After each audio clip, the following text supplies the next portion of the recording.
दिल्ली में इंतखाबी घमासान से पहले नॉमिनेशन को लेकर आर पार की लड़ाई देखने को मिली। कल नॉमिनेशन का आखिरी दिन था। वजीर आला अरविंद केजरीवाल 6 घंटे इंतजार के बाद नॉमिनेशन भर पाए। आम आदमी पार्टी ने बीजेपी पर केजरीवाल का नॉमिनेशन रोकने की साजिश करने का इल्जाम लगाया।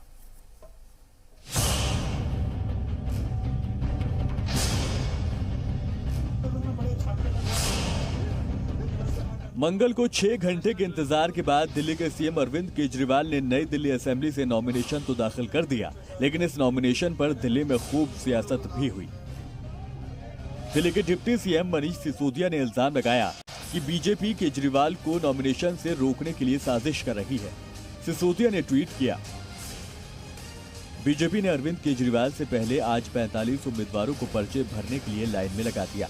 इलेक्शन कमीशन जानबूझकर हर उम्मीदवार को आधा या 1 घंटा दे रहा है। जिसके कागज पूरे नहीं हैं उसे भी, जिसके तजवीज़कार नहीं हैं उनको भी, ताकि अरविंद को पर्चा भरने से रोका जाए। आप चुनाव लड़ने की मंशा से आए हो तो आप चुनाव लड़ेंगे। हो ये रहा है कि वहाँ पे 20-25 लोग हैं जिन सब ने कह दिया कि हमें चुनाव लड़ना है और हमें नॉमिनेशन फाइल करना है, और उन्होंने नंबर ले लिया अपना, ठीक है। उनके पास कागज नहीं है, उनके पास एफिडेविट नहीं है, उनके पास स्टैम्प पेपर नहीं है। हालांकि बीजेपी ने इस इल्जाम को खारिज कर दिया, लेकिन इससे पहले बीजेपी और आप में इंतखाबी मुद्दों को लेकर ट्विटर पर जंग भी हुई। सबसे पहले सीएम अरविंद केजरीवाल ने लिखा, मेरा मकसद है करप्शन हराना और दिल्ली को आगे ले जाना। उनका मकसद है मुझे हराना। केजरीवाल के ट्वीट का जवाब दिल्ली बीजेपी के सदर मनोज तिवारी ने दिया। मनोज तिवारी ने लिखा, आप दिल्ली के सभी 70 वादों में फेल रही है। 57 महीने का नकारापन, 57 महीने का निकम्मापन और 2-3 महीने चुनाव से पहले नए जुमले, नए वायदे। तो इससे मुझे लगता है कि दिल्ली की जनता समझदार है और वो समझ रही है। हालांकि इन इल्जामों और उस पर जवाब के बीच दिल्ली इलेक्शन के लिए बीजेपी ने नया नारा भी दिया, मुल्क बदला है, अब दिल्ली भी बदलेंगे। आज से बीजेपी की दिल्ली में तशरीह शुरू होगी। करीब 5000 छोटी छोटी सभाएं भी की जाएंगी। ब्यूरो रिपोर्ट, जी मीडिया।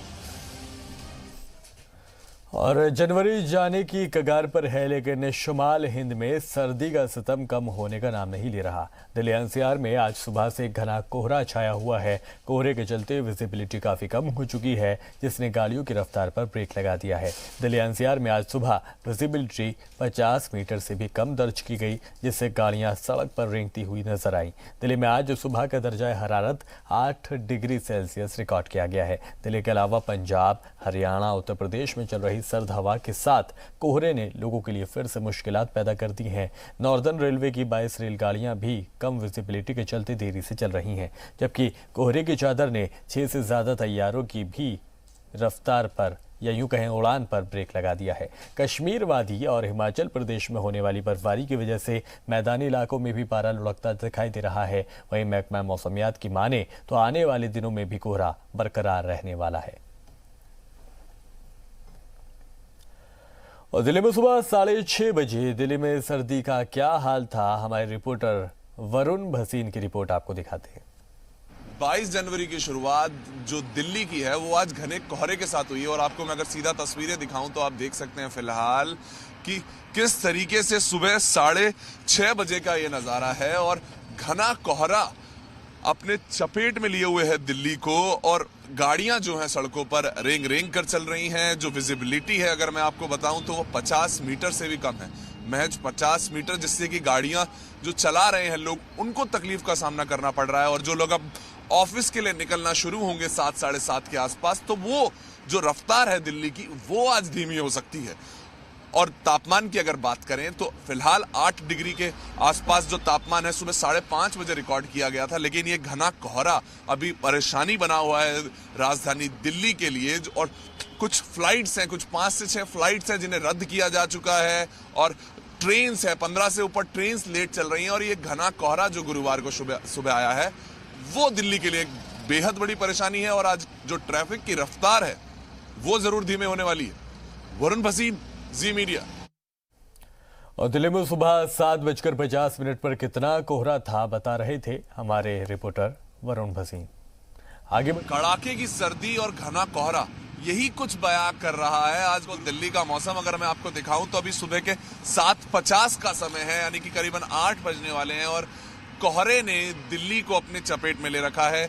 कश्मीरी गेट का ये नज़ारा हम आपको दिखा रहे हैं, किस तरीके से अभी इस कोहरे के कारण जो सड़कों पर भी गाड़ियों को परेशानी हुई है। जो बसें आज अलग अलग राज्यों से कश्मीरी गेट पर पहुंच रही हैं वो भी बहुत देरी से चल रही हैं। 22 के करीब जो ट्रेन्स हैं वो देरी से चल रही हैं और कुछ फ्लाइट्स हैं जो 1 से 1.5 घंटे की देरी पर है। तो ये कोहरा जो सुबह गुरुवार की सुबह दिल्ली वालों को देखने को मिला है वो दिल्ली की रफ्तार तो कम कर रहा है, लेकिन जो कड़ाके की सर्दी है उसको बढ़ने की चेतावनी अभी मौसम विभाग भी दे रहा है। तो आप लोगों को, अगर आप आज सड़कों पर उतर रहे हैं तो कोहरे के प्रकोप से जरूर बचने की जरूरत है, क्योंकि जो सड़कों पर आपको ट्रैफिक मिलने वाला है वो आपको जरूर परेशान करने वाला होगा। वरुण भसीन, जी मीडिया। जम्मू कश्मीर में इन दिनों जमकर बर्फबारी हो रही है। इसी बर्फ से बडगाम के रहने वाले जुबैर अहमद ने कमाल कर दिखाया है। जुबैर ने इस बर्फ पर अपने हुनर का तराशा और एक शानदार कार बना दी है। सड़क किनारे खड़ी ये बर्फ की कार सयाहों के बीच मरकज का तवज्जो बनी हुई है।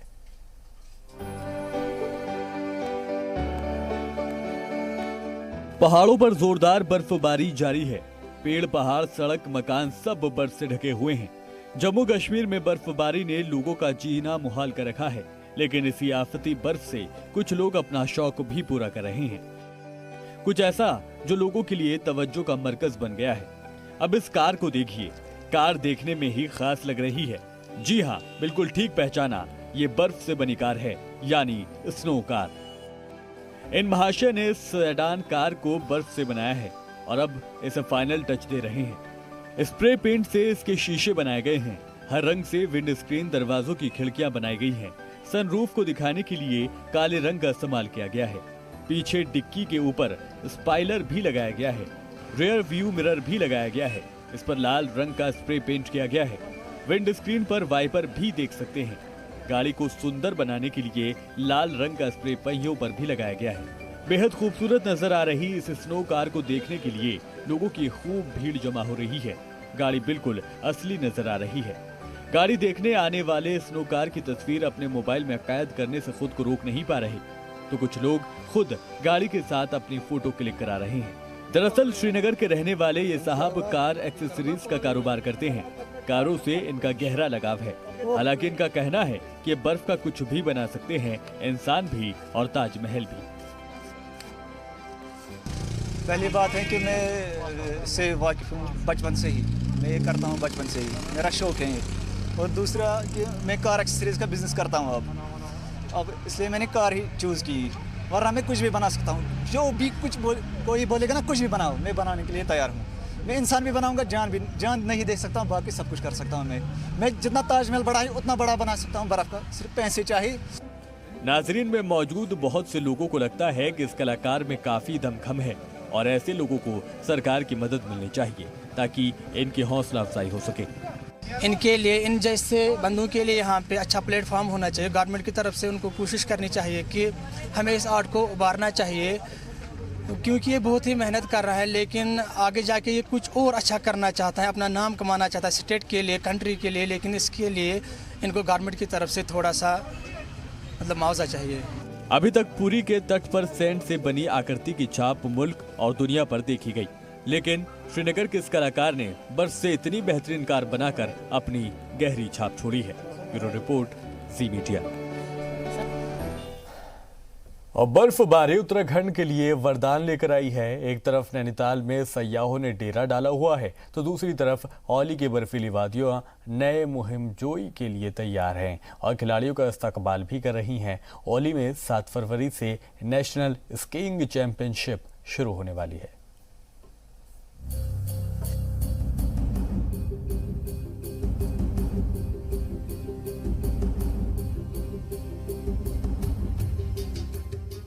कुदरत ने बरसाई है नेमत बेशुमार।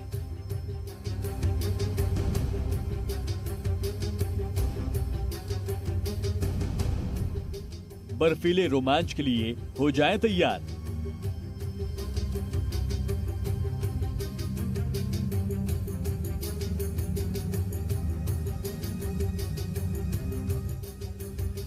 बर्फीले ट्रैक पर दिखेगी खिलाड़ियों की रफ्तार।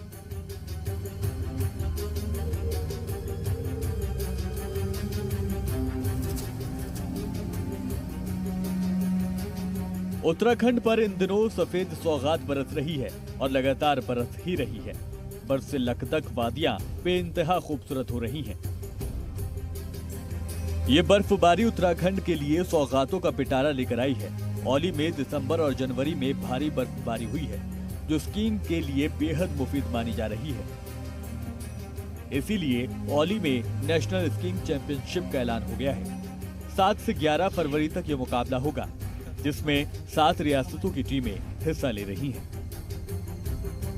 7 to 11 फरवरी के लिए, तो उसमें मैं GMBN के जो MD हैं उनके लगातार संपर्क में हूँ और वहाँ पे भी अपनी तैयारियाँ की जा रही हैं। और यहाँ पे हमारे स्तर की जो तैयारियाँ होती हैं, जैसे रोड को खुला रखना, उसके लिए स्नो ब्लोअर्स वगैरह की आवश्यकता होती है, तो वो NH रुद्रप्रयाग से बात कर रखी है, वो समय उपलब्ध करा देंगे। इस साल औली की खूबसूरत ढलानें बर्फ से भर गई हैं। औली में बैनुल अक़वामी लेवल की 1300 मीटर लंबी और 400 मीटर चौड़ी स्कीइंग स्लोप है। ये स्लोप दक्षिण मुखी होने के सबब दुनिया की बेहतरीन स्लोप में शुमार की जाती है। क्योंकि यहाँ बर्फबारी दिसंबर से ही जारी है, इसीलिए स्कीइंग चैंपियनशिप के लिए ये जगह काफी बेहतर मानी जा रही है। लिहाजा जिला इंतजामिया भी इन खेलों की तैयारियों में लग गया है। मुकाबले में हिस्सा लेने वालों को 3 कैटेगरी में रखा गया है: सीनियर, जूनियर और सब जूनियर, जिनको उम्र की बुनियाद पर चुना जाएगा। सब जूनियर में 12 से 14 साल की उम्र रहेगी, जूनियर में 14 से 16 साल की उम्र के लोग रहेंगे और सीनियर में 16 साल से ज्यादा उम्र के बच्चे रहेंगे। जो एक्स्ट्रा हमें लाइनमैन वगैरह चाहिए होते हैं, उसके लिए डिमांड भेज दी गई है, तो लगभग 8-10 लाइनमैन वहाँ पे पूरे टाइम के लिए नियुक्त किए जाएंगे और एक कंट्रोल रूम भी बनाया जाएगा, जिसमें पुलिस, विद्युत, PWD आदि सभी के लोग बैठेंगे, जिससे समय पड़ने पर सभी से कोऑर्डिनेशन आसान हो सके। बाकी सभी जैसे हमें डिटेल्स मिल जाती हैं, तो उस हिसाब से अब तैयारियों को अंतिम रूप दिया जाएगा। इससे पहले कई बार औली में बड़े लेवल पर विंटर गेम्स कराने की कोशिश की गई, लेकिन कम बर्फबारी के चलते मायूसी ही हाथ लगी। 2011 में औली में सेफ विंटर गेम्स मुनाकिद होने के बाद फिर ये दोबारा बड़े लेवल पर विंटर गेम्स नहीं हो पाए। साल 2018 में महकमा सयाहत यहाँ FIS रेस कराना चाहता था। इसके लिए तारीख भी तय हो चुकी थी, लेकिन बर्फबारी न होने से ये मौका भी छिन गया। लेकिन अब जबकि जमकर बर्फबारी हुई है, तो ये वक्त स्कीइंग के लिए काफी मुफीद है। नेशनल स्कीइंग चैंपियनशिप के इनेकाद को लेकर मकामी कारोबारियों के चेहरे भी खिले हुए हैं। पुष्कर चौधरी, जी मीडिया, औली।